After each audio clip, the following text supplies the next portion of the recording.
আজকে আমরা আলোচনা করব কোষের সমবায় নিয়ে। কোষের সমবায় বলতে কী বোঝায়? বহির্বর্তনীতে বেশি বিভব প্রভেদ বা বেশি তড়িৎ প্রবাহ পাওয়ার জন্য অনেক সময় একই বর্তনীতে একাধিক তড়িৎ কোষ ব্যবহৃত হয়। একাধিক তড়িৎ কোষের এই ধরনের সমবায়কে আমরা বলে থাকি ব্যাটারি। দ্যাট মিন্স আমরা এখানে অনেকগুলো কোষ ব্যবহার করি, যেমন ধরে নাও এটা একটা কোষ, এটা একটা কোষ, এটা একটা কোষ, এরকম করে অনেকগুলো কোষ আমরা ব্যবহার করি। তার মানে এগুলোকে কিন্তু আমরা ব্যাটারি বলি না, এগুলোকে এক একটাকে আমরা বলি তড়িৎ কোষ। এই অনেকগুলো তড়িৎ কোষ একসঙ্গে যুক্ত হয়ে তৈরি করে ব্যাটারি। বুঝতে পারা গেল? তাহলে কোনো একটা বহির্বর্তনীতে, ধরে নাও আমি এরকম করে একটা বর্তনী বানালাম, কোনো একটা বহির্বর্তনীতে বেশি বিভব প্রভেদ, মানে এখানে যদি আমাদের তড়িৎচলক বলের মানটা বেশি দরকার পড়ে, তাহলে বেশি বিভব প্রভেদ বা বেশি তড়িৎ প্রবাহ পাওয়ার জন্য অনেক সময় এই একই বর্তনীতে আমরা অনেকগুলো তড়িৎ কোষ ব্যবহার করে থাকি। একাধিক তড়িৎ কোষের এই ধরনের সমবায়কে বলা হয় ব্যাটারি। যেমন টর্চ, রেডিও, টেপ রেকর্ডার ইত্যাদির মধ্যে আমরা অনেকগুলো শুষ্ক কোষ, মানে এরকম করে আমরা অনেকগুলো সেল ব্যবহার করে থাকি।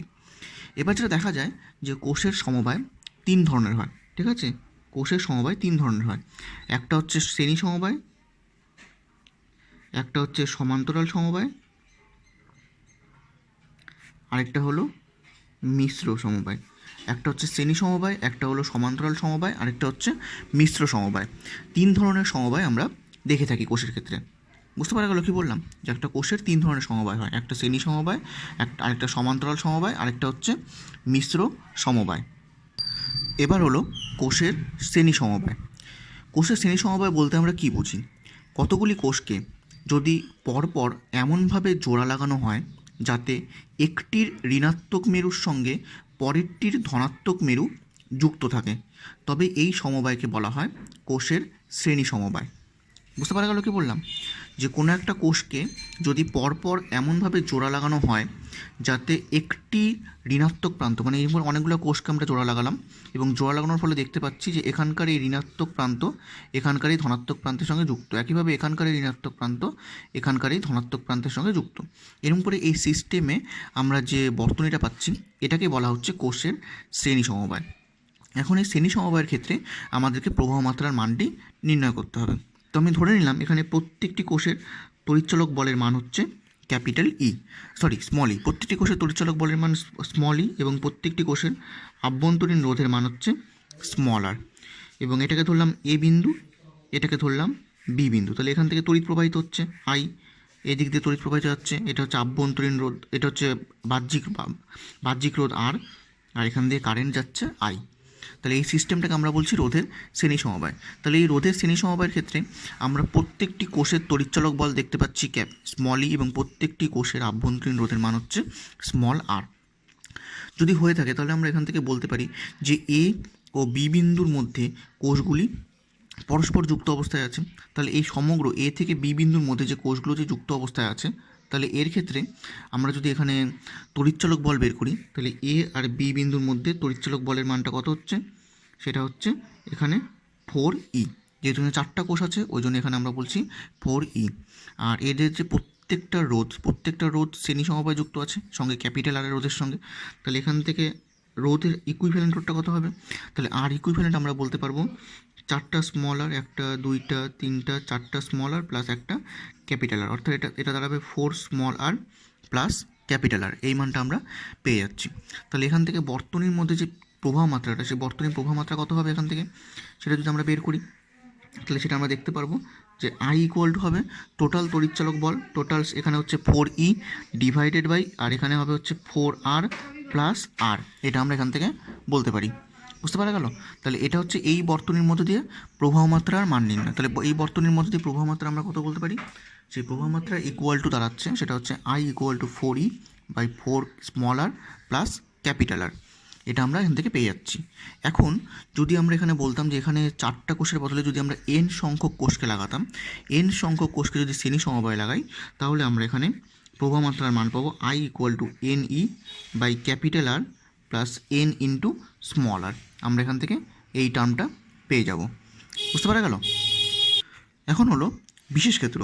এই বিশেষ ক্ষেত্রের মধ্যে আমরা বলতে পারি যে এই ক্যাপিটাল আর যদি ভেরি মাচ গ্রেটার দেন যদি এন ইন্টু স্মল আর হয়, অর্থাৎ ক্যাপিটাল আর যদি very much greater than N into small R হয়, তাহলে আমরা এই ফর্মুলা থেকে আমরা বলতে পারি যে R plus N into small R এটাকে আমরা প্রায় সমান ক্যাপিটাল আর বলতে পারি।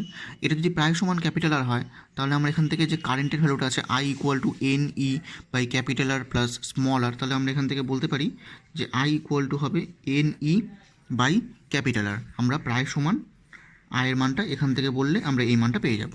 ঠিক আছে, তাহলে আমরা এখান থেকে বলতে পারি যে একটি কোষ ব্যবহার করলে আমরা যে প্রবাহ মাত্রা পেতাম সেটা এন সংখ্যক কোষ ব্যবহার করলে তার এন গুণ প্রবাহ মাত্রা আমরা পেয়ে যাচ্ছি। অর্থাৎ একটা কোষ ব্যবহার করলে আমরা প্রবাহ মাত্রা কী পেতাম, আমরা পেতাম I equal to E by capital R, এটা আমরা পেতাম capital R plus small r, এই টার্মটা আমরা পেতাম অলমোস্ট ইকুয়াল টু। তাহলে এখানে এন সংখ্যক কোষ ব্যবহার করলে তার এন গুণ প্রবাহ মাত্রা আমরা পাচ্ছি। সুতরাং আমরা বলতে পারি যে যখন প্রতিটি কোষের আভ্যন্তরীণ রোধ যথেষ্ট কম, তখন একটি কোষের পরিবর্তে কোষের শ্রেণী সমবায় ব্যবহার করলে বর্তনীর প্রবাহ মাত্রা বেড়ে যাচ্ছে। অর্থাৎ টর্চ, রেডিও এগুলোতে আমরা একাধিক শুষ্ক কোষের শ্রেণী সমবায় ব্যবহার করতে পারি। বুঝতে পারা গেল কী বললাম?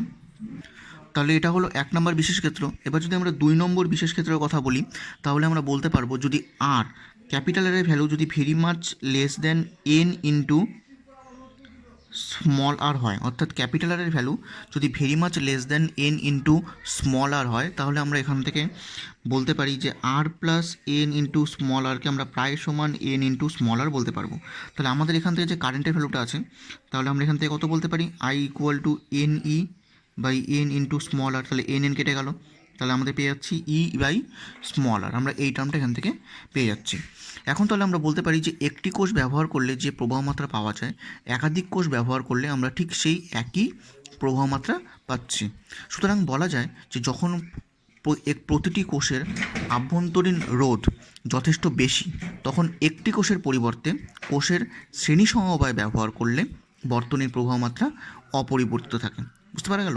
যখন প্রতিটি কোষের আভ্যন্তরীণ রোধ অনেক বেশি, অর্থাৎ এখানে আর capital R very much less than যখন এন ইন্টু স্মল আর হচ্ছে, অর্থাৎ এখানে আভ্যন্তরীণ রোধের মানটা অনেকটাই বেশি হয়ে যাচ্ছে, তখন একটি কোষের পরিবর্তে আমরা এখানে অনেকগুলো কোষকে যদি আমরা শ্রেণী সমবায় ব্যবহার করে থাকি, তাহলে বর্তনীর প্রবাহ মাত্রাটা অপরিবর্তিত থাকছে, এটা আমরা বলতে পারি। বুঝতে পারা গেল? এবার 3 নম্বর আমরা যেটা বলছি সেটা হলো যে এন সংখ্যক কোষগুলি সদৃশ না হলে, কি বললাম, যে এন সংখ্যক কোষগুলি সদৃশ না হলে, অর্থাৎ আমরা এখানে ব্যবহার করছি এটা একটা কোষ, এটা একটা কোষ, এটা একটা কোষ, এটা একটা কোষ, এরকম করে অনেকগুলো কোষ নিয়ে আমরা ব্যাটারি দিয়ে এরকম করে কানেক্ট করছি। এবার ধরলাম এটার তড়িৎচালক বল E1, এটার তড়িৎচালক বল E2, এটার E3, এটার E4, এটা হচ্ছে R1 আভ্যন্তরীণ রোধ, R2 আভ্যন্তরীণ রোধ, R3 আভ্যন্তরীণ রোধ, R4 আভ্যন্তরীণ রোধ, আর এটা হচ্ছে বাহ্যিক রোধ R। এটা আমরা এখান থেকে বলতে পারি। তাহলে এক্ষেত্রে যে তড়িৎ প্রবাহটা হবে, তাহলে বিভিন্ন রকম আভ্যন্তরীণ রোধ যদি আমরা ব্যবহার করে থাকি, তাহলে এখান থেকে তড়িৎ প্রবাহের মানটা আমরা কী বলতে পারবো, সেই তড়িৎ প্রবাহের মানটা বলতে পারবো I equal two E1 plus E2 plus এরকম করে চলতে থাকবে। যদি এন সংখ্যক অবধি থাকে তাহলে EN অবধি যাবে, divided by capital R plus R1 plus R2 plus dot dot dot r into small n. এই এতদূর অবধি এটাকে আমরা বলতে পারি। বুঝতে পারা গেল? তাহলে আমরা এখান থেকে যে যে তড়িৎচালক বল, সেই তড়িৎচালক বলের মান যদি ভিন্ন ভিন্ন হয়, তাহলে এখান থেকে আমরা প্রবাহ মাত্রার মানটা বের করতে পারি। বুঝতে পারা গেল? যেটা হয় যে বাস্তব ক্ষেত্রে আমরা এরকম ধরনের সমবায় সাধারণত ব্যবহার করি না। আমরা প্রত্যেক ক্ষেত্রে একই কোষের মানে একই তড়িৎচালক বল সম্পন্ন কোষগুলি আমরা ব্যবহার করে থাকি। বুঝতে পারা গেল কী বললাম? এবার 4 নম্বর আমাদের যে বিশেষ ক্ষেত্রটা বলছে, 4 নম্বর বিশেষ ক্ষেত্রের মধ্যে বলা হয়েছে যে এন সংখ্যক সদৃশ কোষের মধ্যে যদি এক্স সংখ্যক কোষকে যদি ভুল করে লাগানো হয়, অর্থাৎ আমরা বলতে পারি যে এখানে কিছু কোষকে আমরা এরকম লাগালাম, কিছুকে আমরা আবার এরকম করে লাগিয়ে নিয়ে কিছুকে আমরা উল্টো করে দিলাম, এরকম করে যে 3টা আমরা একই দিকে লাগালাম, বাকি 2টো আমরা উল্টো দিকে লাগালাম, লাগিয়ে নিয়ে আমরা একটা ব্যাটারির সঙ্গে যুক্ত করলাম। তো ওটাই বলছে টোটালটাতে যে যদি এন সংখ্যক সদৃশ কোষের মধ্যে এক্স সংখ্যক কোষকে যদি ভুল করে উল্টো লাগানো হয়, তবে সঠিকভাবে যুক্ত n-1 সংখ্যক কোষের জন্য তড়িৎচালক বল হবে n-x ইন্টু ই। অর্থাৎ এখানে আমরা বলতে পারি যে টোটাল হচ্ছে n সংখ্যক কোষ। তাহলে এখন হচ্ছে যে এই n সংখ্যক কোষ, আর এই n সংখ্যক কোষের মধ্যে যদি x সংখ্যক কোষ থাকে, তাহলে আমরা এখান থেকে কী বলতে পারি, তাহলে আমরা এখান থেকে বলতে পারি যে এই দুটো যে উল্টো দিকে আছে, তাহলে এখান থেকে এটা কী হচ্ছে, এটা 3 সোজা আছে, 3e সোজা আছে, আর যেহেতু দুটো উল্টো আছে ওই জন্য -2e করতে পারি। তাহলে টোটাল হচ্ছে আমার n সংখ্যক কোষ। তাহলে এই টোটালটা যদি আমার এখানে n সংখ্যক কোষ হয়, তার মধ্যে x সংখ্যক কোষ যদি উল্টো করে থাকে, তাহলে আমরা এখান থেকে বলতে পারি যে n - x ইন্টু ই, এটা আছে সোজাভাবে। আর উল্টো দিকে থাকার জন্য এখানে কী হবে, -xই হয়ে যাবে। এটার সঙ্গে কম্বাইন করে আমরা এটাকে বলতে পারি, ঠিক আছে? কারণ এতগুলো আছে সোজা, n - x আছে সোজা, আর বাকি x আছে উল্টা। তাহলে n - x ইন্টু ই হচ্ছে এখানে আমার সোজা, আর xই হচ্ছে আমার এখানে উল্টা। তাহলে আমরা এখান থেকে কী বলতে পারি, তাহলে টোটাল যে তড়িৎচলক বলটা কাজ করছে, তাহলে এখানে হচ্ছে n - 2x ইন্টু ই, এই তড়িৎচলক বলটা কাজ করছে। আর এখানে যে কোষের যে আভ্যন্তরীণ রোধ, সে কোষের আভ্যন্তরীণ রোধ আমরা কত বলতে পারি, মানে আভ্যন্তরীণ রোধ সরি তুল্যরোধের মানটা কত বলতে পারি, আমরা বলতে পারি capital R plus n into small R. যদি হয় তাহলে আমাদের এখানে তড়িৎচলক বল আয়ের মানটা আমরা কী পেয়ে যাব, আই ইকুয়াল হবে টোটাল তড়িৎচলক বল অর্থাৎ n - 2x into E divided by capital R plus n into small আর। এটা আমরা এখান থেকে বলতে পারি। বুঝতে পারা গেল? তাহলে এই হলো টোটাল কোষের শ্রেণী সমবায়। তাহলে এই শ্রেণী সমবায়ের ক্ষেত্রে আমরা এখান থেকে বিভিন্ন রকম বিশেষ ক্ষেত্র করে আমরা সেই মানগুলো বের করতে পারি। তাহলে এখান থেকে আমরা প্রথমে যে তড়িৎচলক বল, কোষের শ্রেণী সমবায়ের ক্ষেত্রে তড়িৎচলক বলের মানটা বের করলাম। তড়িৎচলক বলের মানের উপর ভিত্তি করে বিভিন্ন রকম বিশেষ ক্ষেত্রগুলো অ্যাপ্লাই করলাম, 1 নম্বর 2 নম্বর 3 নম্বর 4 নম্বর, এরকম বিভিন্ন রকমের বিশেষ ক্ষেত্রগুলো আমরা এখানে অ্যাপ্লাই করলাম। এটা তাহলে বুঝতে পারা গেল ভালো করে। নেক্সট টপিক হলো কোষের সমান্তরাল সমবায়। কোষের সমান্তরাল সমবায় বলতে কী বোঝায়, যেখানে আমরা 3টা সেল নিলাম, 3টা সেল নিয়ে আমরা এই 3টা সেলকে এভাবে করে কানেক্ট করে দিলাম।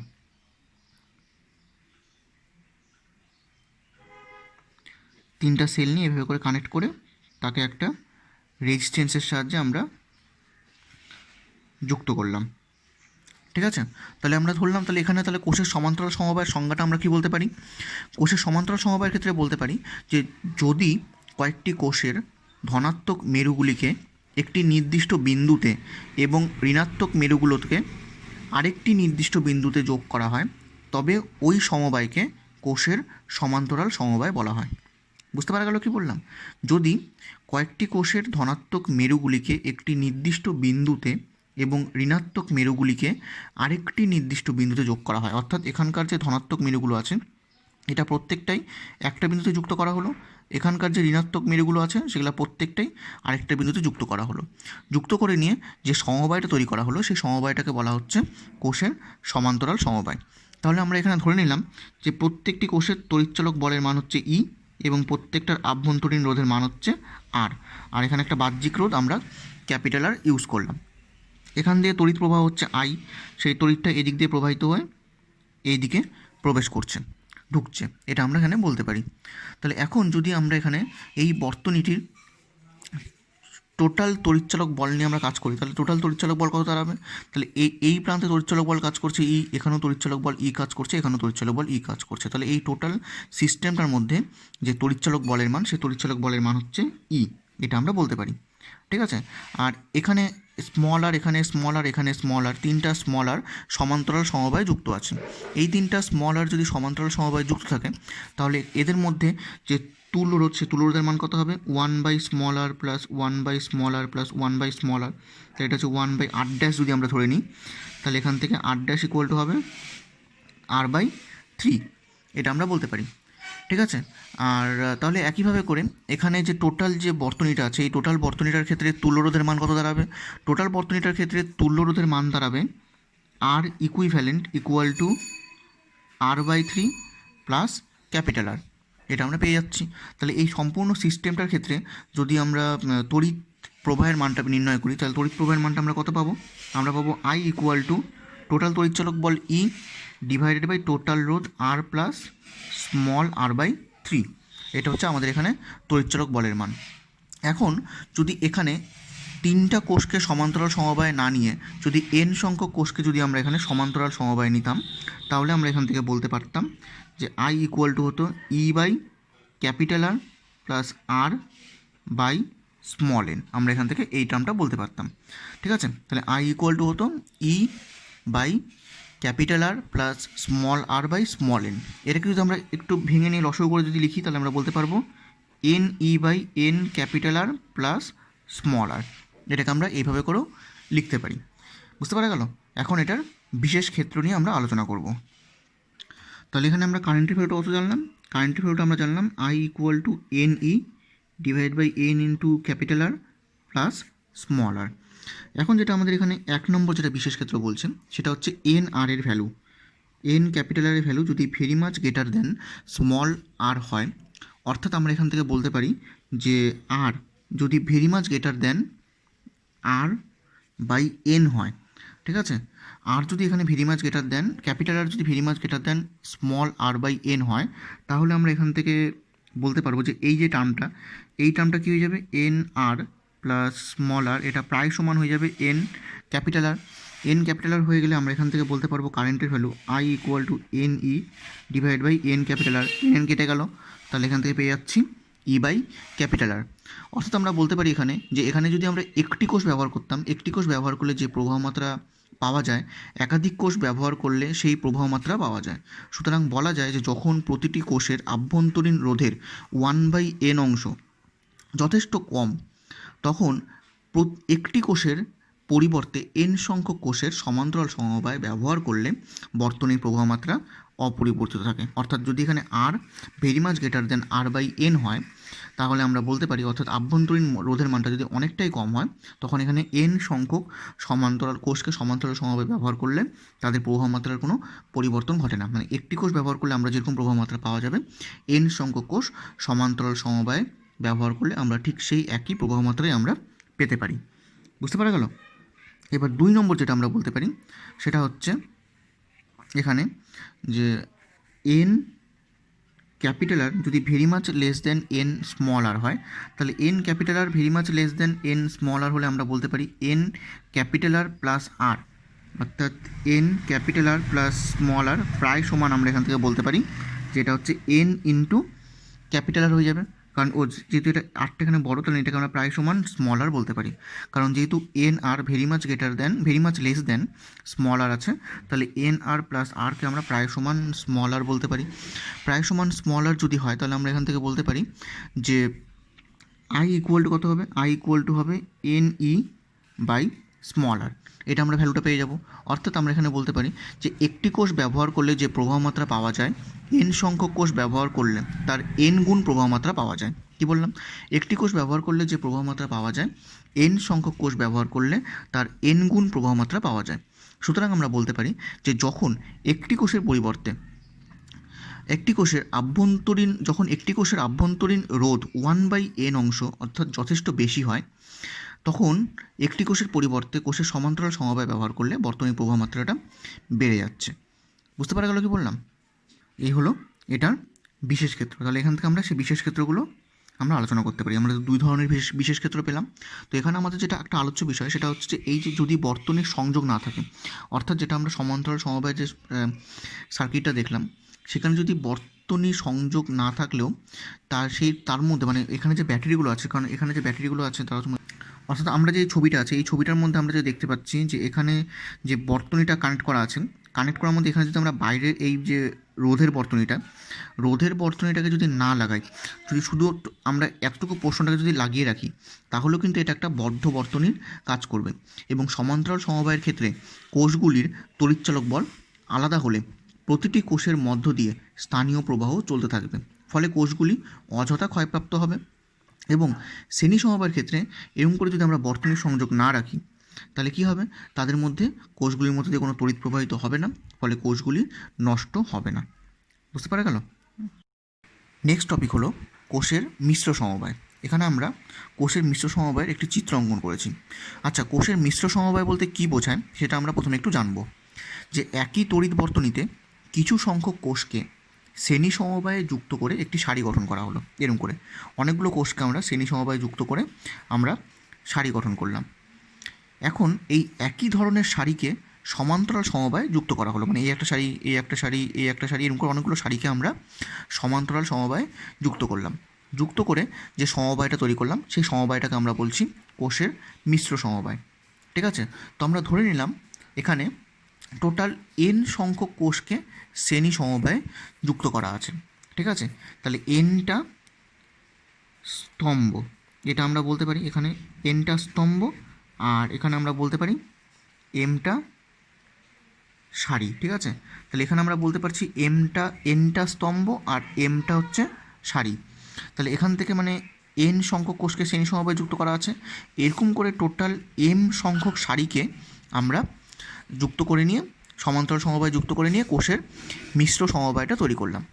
তাহলে এক্ষেত্রে এই কোষের মিশ্র সমবায়ের ক্ষেত্রে আমরা যদি এখানে এর মধ্যে যদি তড়িৎচালক বলগুলো বের করি, তাহলে এর তড়িৎচালক বলের মান কত হবে? প্রত্যেকটি কোষের তড়িৎচালক বলকে যদি আমরা ই ধরে নিই, প্রত্যেকটি কোষের আভ্যন্তরীণ রোধকে যদি আমরা আর ধরে নিই, তাহলে আমরা এই একটা সারির মধ্যে তড়িৎচালক বলের মান কত পাবো? আমরা বলতে পারবো সেটা হবে এন ই।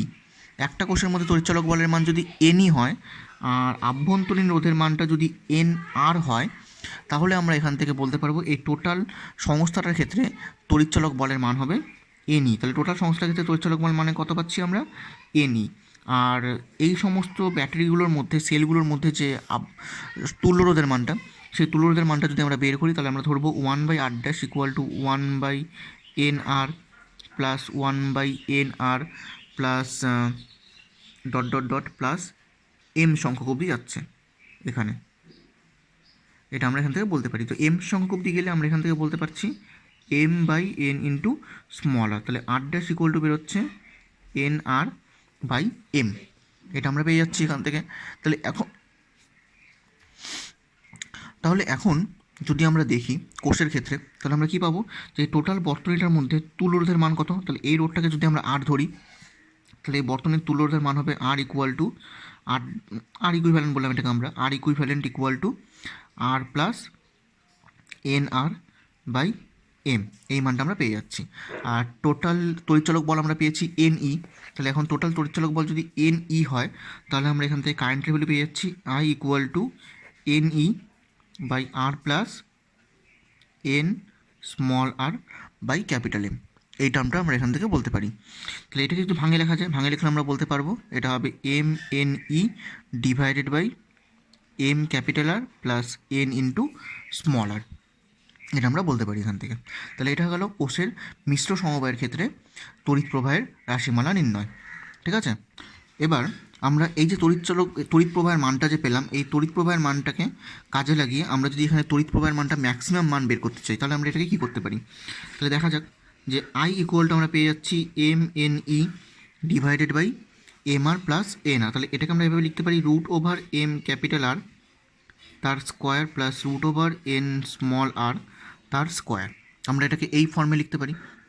এটাকে আমরা এভাবে সাজাতে পারি যে M N E divided by root over M capital R minus root over N small R তার square plus 2 root over M N capital R small আর, এটা আমরা বলতে পারি এখান থেকে। তাহলে এখন এই যে টার্মটা বেরোলো, এই টার্মটার মধ্যে আই ম্যাক্স, এটা আমরা আই পেয়ে যাচ্ছি। তাহলে এবার আই ম্যাক্স বের করতে গেলে আমরা এখান থেকে বলতে পারি যে এই যে এখান থেকে যে টার্মটা বেরোবে, মানে এই যে এই ভ্যালুটা যদি 0 হয়ে যায়, তাহলে আয়ের মানটা আমরা সর্বোচ্চ পাবো, অর্থাৎ আয়ের মানটা কী হয়ে যাবে? ম্যাক্সিমাম হয়ে যাবে, ঠিক আছে। তাহলে এই মানটাকে 0 করতে হলে আইটা আমরা ম্যাক্সিমাম পেয়ে যাব।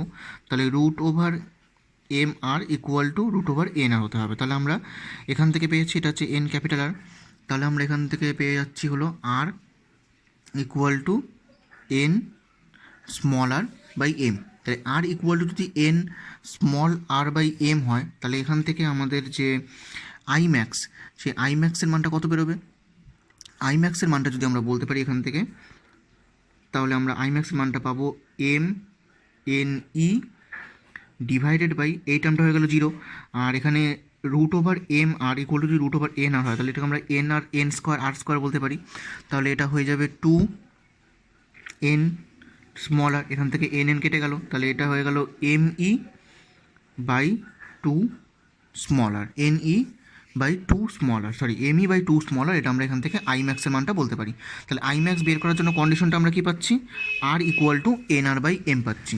আর ইকুয়াল টু যদি এন আর বাই এম হয়, তাহলে এটা হবে, তাহলে এই কোষের মিশ্র সমবায়ের ক্ষেত্রে আমরা যে আয়ের যে সর্বোচ্চ মান, অর্থাৎ তড়িৎ প্রবাহের যে সর্বোচ্চ মান, সেই তড়িৎ প্রবাহের সর্বোচ্চ মানটা আমরা এখান থেকে বের করতে পারি। অর্থাৎ এই যে মানটা আছে এন আর বাই এম, এই এন আর বাই এম এখানে যে কোষের যে আভ্যন্তরীণ রোধের যে তুল্যরোধটা বের করা হয়েছিল তার সঙ্গে সমান হচ্ছে। অর্থাৎ কোনো কোষের বাহ্যিক রোধের মান কোষের আভ্যন্তরীণ রোধের তুল্য রোধের সঙ্গে সমান হলে আমরা প্রবাহ মাত্রাটা সর্বোচ্চ পাচ্ছি। অর্থাৎ আমরা বলতে পারি যে কোষের মিশ্র সমবায়ের ক্ষেত্রে বহির্বর্তনীতে সর্বোচ্চ প্রবাহ পেতে হলে কোষগুলিকে শ্রেণীতে এবং সমান্তরাল সমবায়ে এমনভাবে সাজাতে হবে যাতে কোষ সমবায়ের আভ্যন্তরীণ রোধগুলির তুল্য রোধ এবং বহির্বর্তনীর রোধ সমান হয়। বুঝতে পারা গেল কি বললাম? তোমরা এরপর দেখবে যে কোষের বিভিন্ন সমবায়ের সঙ্গে তোমাদের বইতে একটা তুলনা করে দেওয়া আছে 4টা পয়েন্ট করে। সেই 4টা পয়েন্ট তোমরা একটু ওখান থেকে একটা বইয়ের থেকে আবার দেখে নিও। ওটা আমি আর বলছি না এখানে, ওটা তোমরা নিজেরা পড়লে বুঝতে পারবে। বুঝতে পারলে? ওটা তোমরা একটু দেখে নিও যে কোষের বিভিন্ন সমবায়ের তুলনা পয়েন্ট করে 4টা পয়েন্ট করে উল্লেখ করে দেওয়া আছে ওখানে। এখানে যে তোমরা কোষের যে মিশ্র সমবায় দেখলে, কোষের সমান্তরাল সমবায় দেখলে, কোষের শ্রেণী সমবায় দেখলে, এগুলোর উপর ভিত্তি করে ওখানে এটা দেওয়া আছে। বুঝতে পারলে? সেই তুলনাগুলো মানে প্রত্যেকটার মধ্যে তুলনাটা কী সেটা আমরা ওখান থেকে বলতে পারি। নেক্সট টপিক হলো ধাতব পরিবাহীতে মুক্ত ইলেকট্রনের প্রবাহ। এখানে আমরা মুক্ত ইলেকট্রন বলতে আমরা কী বলতে পারি? রূপা, তামা, অ্যালুমিনিয়াম প্রভৃতি ধাতুর পরমাণুর একেবারে বাইরের কক্ষের ইলেকট্রনগুলির উপর পরমাণুর কেন্দ্রকের আকর্ষণ বল অতি নগণ্য, এটা আমরা জানি। এর ফলে এই ইলেকট্রনগুলি খুব সহজেই পরমাণু থেকে বিচ্ছিন্ন হতে পারে। এই ইলেকট্রনগুলিকেই বলা হয় মুক্ত ইলেকট্রন। অর্থাৎ যে সমস্ত ইলেকট্রন কোনো একটা ধাতব পরিবাহী থেকে সহজেই বিচ্ছিন্ন হতে পারে তাদেরকে আমরা মুক্ত ইলেকট্রন বলতে পারি। এই ইলেকট্রনগুলিকে মুক্ত বলার কারণ হচ্ছে এগুলি স্বাধীনভাবে ধাতুর মধ্যে ঘোরাফেরা করতে পারে এবং উল্লেখ্য যে মুক্ত ইলেকট্রনগুলি ধাতুর টুকরোর থেকে ইচ্ছে মতো তারা বেরিয়ে যেতে পারে। অর্থাৎ আমরা বলতে পারি যে কোনো ধাতব টুকরোর দু প্রান্তে যদি আমরা বিভব প্রভেদ প্রয়োগ করি তাহলে দেখা যাবে যে সেই ধাতু মধ্যস্থ মুক্ত ইলেকট্রনগুলি ধনাত্মক অর্থাৎ উচ্চ বিভবের দিকে আকর্ষিত হচ্ছে। এই অবস্থাতে আমরা বলতে পারি যে কাজেই এদের গতিটা হচ্ছে একমুখী এবং নিম্ন বিভব থেকে উচ্চ বিভবের দিকে এই গতিকেই মুক্ত ইলেকট্রনের বিচলন প্রবাহ বা অনুপ্রবাহ বলা হয়ে থাকে। এটা আমরা বলতে পারি। বুঝতে পারা গেল কি বললাম? তাহলে কোনো একটা ধাতব পরিবাহীর মধ্যে যদি বিভব প্রভেদ প্রয়োগ করা যায় তাহলে ইলেকট্রনগুলো কী করবে? ইলেকট্রনগুলো সেই ধাতব পরিবাহীর ধনাত্মক বিভবের দিকে ধাবিত হবে। তাহলে ইলেকট্রনের এই গতিকে আমরা বলতে পারি অনুপ্রবাহ বা বিচলন প্রবাহ। তাহলে এটাকে আমরা অনুপ্রবাহ বলছি বা বিচলন প্রবাহ বলছি। ঠিক আছে?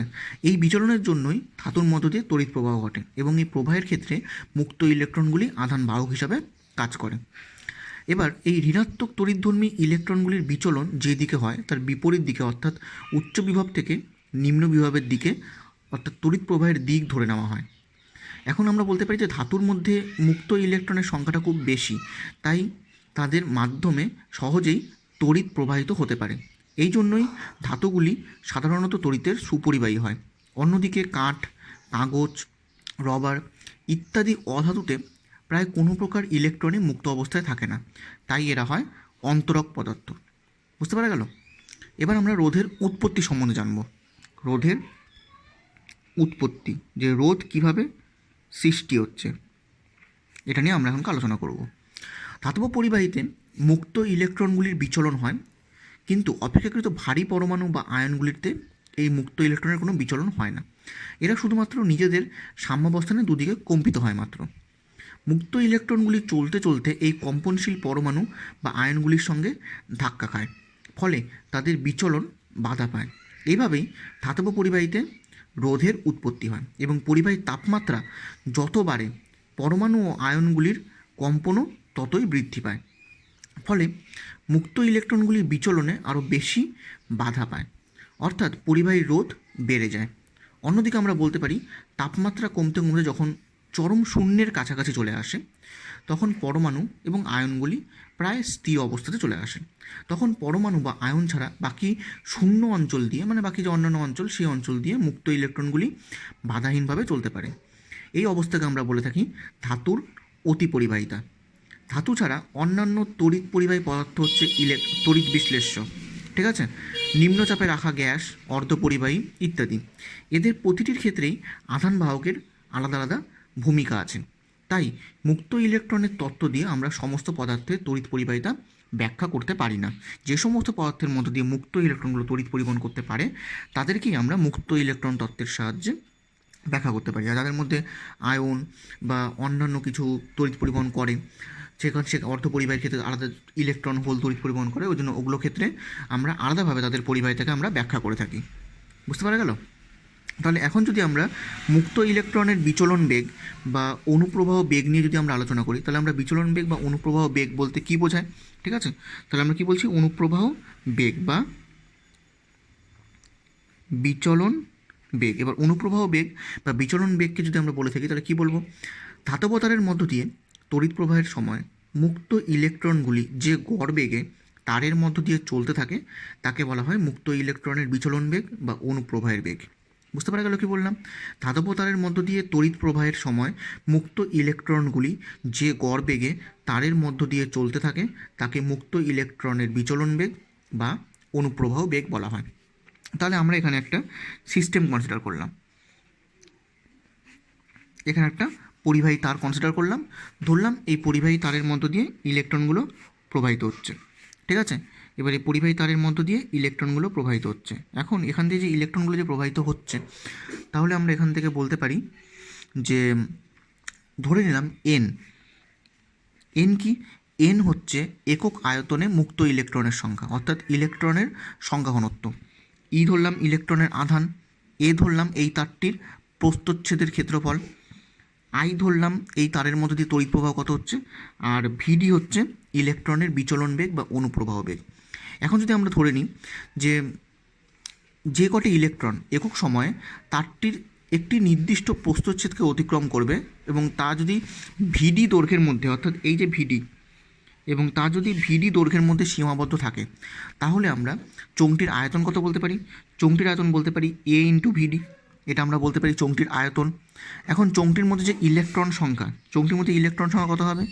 এন এ ভিডি, কারণ যেহেতু আমরা এন বললাম একক আয়তনে ইলেকট্রনের সংখ্যা, আর চোঙটির আয়তন আমরা বলছি এ ইন্টু ভিডি, তাহলে একক আয়তনে তাহলে টোটাল ইলেকট্রনের সংখ্যা কত হবে এই আয়তনের মধ্যে? সেটা হবে এন এ ভিডি, এটা আমরা বলতে পারি। এখন চোঙটিতে তাহলে তড়িৎধানের পরিমাণ কত হবে? তাহলে ইলেকট্রনের সংখ্যা যদি এটা হয়, তাহলে তড়িৎধানের পরিমাণ হবে এন ই এ ভিডি, ইলেকট্রনের আধান দিয়ে গুণ করে দিলাম, তাহলে আমরা তড়িৎধানের সংখ্যাটা পেয়ে গেলাম। তাহলে তড়িৎধানের সংখ্যা যদি পেয়ে যাই, আর এটা টোটালটা কি একক সময় হচ্ছে, এবার আমরা জানি I equal to Q by T. এবার আই ইকুয়াল টু যদি কিউ বাই টি হয় আর টি এর মান যদি 1 হয়, তাহলে আমরা বলতে পারি আই ইকুয়াল টু কিউ। এখানেও সেম টি এর মানটা 1, কারণ যেহেতু এখানে বেগ নিচ্ছি, তাহলে একক সময়ে ইলেকট্রন প্রবাহিত হচ্ছে, তাহলে এটাকে আমরা আয়ের সঙ্গে সমান বলতে পারি। ঠিক আছে, তাহলে আই ইকুয়াল টু আমরা বলতে পারি এন ই এ ভিডি। তাহলে এখান থেকে যদি আমরা ভিডির মান বের করি, তাহলে ভিডি ইকুয়াল টু কত হবে? আই বাই এন ই এ, এটা আমরা পেয়ে যাব। এখন আমরা তড়িৎ প্রবাহের আরেকটা টার্ম নিয়ে আলোচনা করতে পারি, সেটা হচ্ছে তড়িৎ প্রবাহ ঘনত্ব। এবার তড়িৎ প্রবাহ ঘনত্বটা কী জিনিস? যে প্রতি একক প্রস্থচ্ছেদের মধ্য দিয়ে তড়িতের প্রবাহকে তারের তড়িৎ প্রবাহ ঘনত্ব বলা হয়। অর্থাৎ আমরা একক ক্ষেত্রফলের মধ্য দিয়ে যে পরিমাণ কারেন্ট যাচ্ছে সেটাকে আমরা জে দিয়ে প্রকাশ করছি, আর সেটাকে বলা হচ্ছে তড়িৎ প্রবাহ ঘনত্ব বা কারেন্ট ডেন্সিটি। তাহলে জে ইকুয়াল টু যদি আই বাই এ হয়, তাহলে আমরা এখান থেকে বলতে পারি আই বাই এ এর ভ্যালু কত হবে? এন ই ভিডি, এটা আমরা এখান থেকে বলতে পারি। তাহলে J equal to N E V D. ঠিক আছে, এখন সবসময় মাথায় রাখবে যে তড়িৎ প্রবাহ ঘনত্ব হচ্ছে একটি ভেক্টর রাশি, অর্থাৎ জেকে আমরা সবসময় ভেক্টর আকারে প্রকাশ করে থাকি। ঠিক আছে, যে হচ্ছে একটা ভেক্টর রাশি। এখন এ প্রস্থচ্ছেদের, ক্যাপিটাল এ প্রস্থচ্ছেদের তড়িৎ প্রবাহের মধ্য দিয়ে, পরিবাহের মধ্য দিয়ে যদি আই তড়িৎ প্রবাহ যায় এবং যে ভেক্টরটি যদি আমরা ক্ষেত্র সমাকল করি, তাহলে আমরা বলতে পারবো আই ইকুয়াল টু হবে integration over A J vector dot DA vector. এইভাবে করেও আমরা এটাকে কারেন্টকে আমরা ডিফাইন করতে পারি। বুঝতে পারা গেল কী বললাম? এখন আমাদের যেটা নেক্সট টপিক হচ্ছে সেটা হচ্ছে তড়িৎ প্রবাহের বেগ।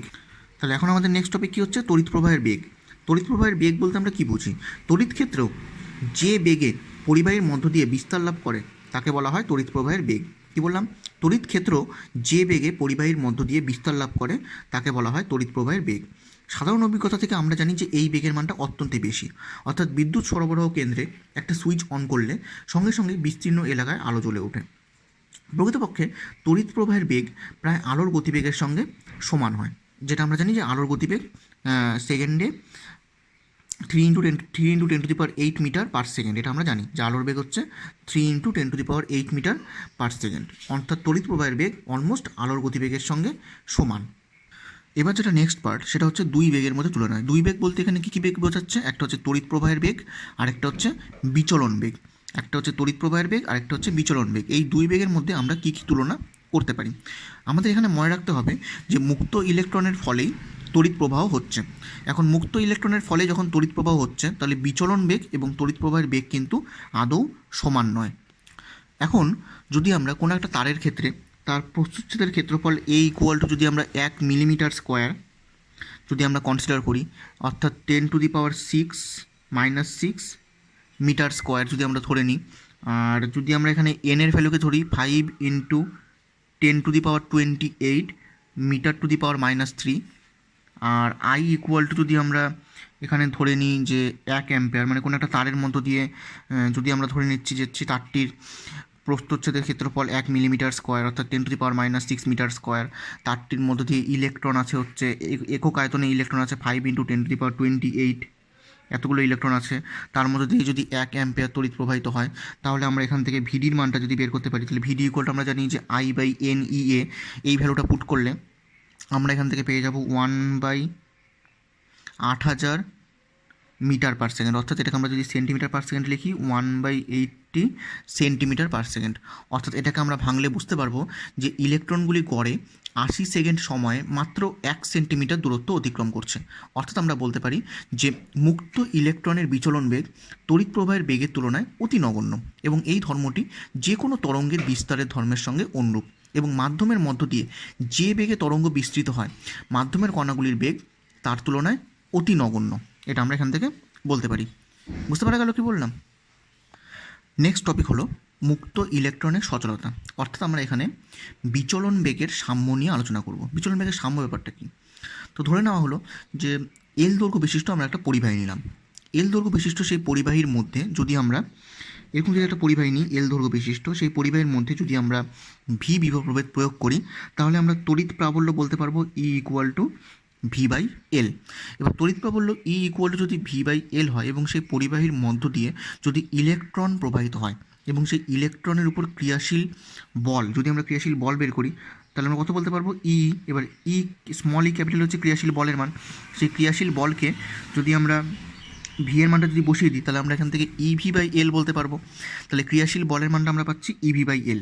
এখন সেই ইলেকট্রনের মধ্যে আমরা জানি যে F ইকুয়াল টু ma, ঠিক আছে, নিউটনের গতিসূত্র। তাহলে ইলেকট্রনের মধ্যে যে বল কাজ করছে সেই বলের জন্য কী হবে, ইলেকট্রনটা মুভ করা শুরু করবে, তখন ইলেকট্রনের মধ্যে কি একটা ত্বরণ আসবে। তাহলে ত্বরণের মানটা আমরা কত বলতে পারি, A ইকুয়াল টু F/m। আর F মানে আমার কত, F মানে হচ্ছে আমার QE, তাহলে EV/L। তাহলে আমরা এখান থেকে বলতে পারি EV/ml। তার মানে এটা হচ্ছে আমার এখানে ইলেকট্রনের ত্বরণের মান, ঠিক আছে। এবং এই ত্বরণের অর্থ হলো যে ধাতুর মধ্যে ইলেকট্রনের গতিবেগ ক্রমাগত বৃদ্ধি পেতে থাকে, এবং তবে তা বাস্তবে তা হয় না। ধাতুর মধ্যে পরমাণু এবং আয়নের সঙ্গে সংঘর্ষের জন্য ইলেকট্রনের গতিগুলো বেশিরভাগ ক্ষেত্রে বাধাপ্রাপ্ত হয়। এই বাধাজনিত বলকে সান্দ্রতা বলের সঙ্গে আমরা সমতুল্য ধরে নিতে পারি। ধাতুর মধ্য দিয়ে ইলেকট্রনের গতির বিরুদ্ধে যে ক্রিয়াশীল বল কাজ করে সেটা ইলেকট্রনের গতিবেগের সঙ্গে সমানুপাতিক হয়। অর্থাৎ বাধাজনিত বলকে যদি আমরা kV ধরে নিই, তাহলে আমরা এখান থেকে বলতে পারবো যে ইলেকট্রনের বেগ অর্থাৎ ইলেকট্রনের উপর ক্রিয়াশীল বল EE ইকুয়াল টু K × VDর সঙ্গে সমান হচ্ছে। তাহলে এখান থেকে আমরা বলতে পারি VD ইকুয়াল টু EE/K। এবার এই E/K যে টার্মটা আছে, এই E/K টার্মটাকে আমরা ধরে নিচ্ছি মিউ, সেটাকে আমরা μE বলতে পারি। এই মিউটাকে বলা হচ্ছে ইলেকট্রনের সচলতা বা মবিলিটি, ঠিক আছে। তাহলে এই মিউটাকে আমরা কি বলছি, ইলেকট্রনের সচলতা অথবা মবিলিটি, এটা আমরা এখান থেকে বলতে পারি, ঠিক আছে। তো এখন তাহলে এই ইলেকট্রনের সচলতা বা মবিলিটিটাকে আমরা কী বলতে পারি সংজ্ঞা হিসাবে, যে কোনো একটা ধাতব পরিবাহীর অভ্যন্তরে একক সুষম তড়িৎক্ষেত্র প্রযুক্ত হলে মুক্ত ইলেকট্রনগুলি যে স্থির বিচলন বেগ লাভ করে তাকে মুক্ত ইলেকট্রনের সচলতা বলা হয়। বুঝতে পারা গেল কি বললাম? ধাতব পরিবাহীর অভ্যন্তরে একক সুষম তড়িৎক্ষেত্র প্রযুক্ত হলে মুক্ত ইলেকট্রনগুলি যে স্থির বিচলন বেগ লাভ করে তাকে মুক্ত ইলেকট্রনের সচলতা বলা হয়। এখন যদি আমরা মিউয়ের একক নিয়ে কাজ করি, তাহলে মিউয়ের একক যদি আমরা বলি তাহলে কী বলবো, মিউয়ের একক হবে বিচলন বেগ, ভিডিএর একক এবং তড়িৎ ক্ষেত্রের এককের অনুপাত, ঠিক আছে। তাহলে আমরা যাচ্ছি μ/E। তাহলে ভিডি এর একক কী হচ্ছে, ভিডি এর একক আমরা জানি মিটার পার সেকেন্ড, আর তড়িৎচলক বলের একক হচ্ছে ভোল্ট পার মিটার। তাহলে আমরা এখান থেকে বলতে পারি মিউ এর একক হবে metre square volt to the power -1 second to the power -1, এটা আমরা বলতে পারি। বুঝতে পারা গেল? নেক্সট পার্ট হলো মুক্ত ইলেকট্রনের বিচলন ও ওহমের সূত্র।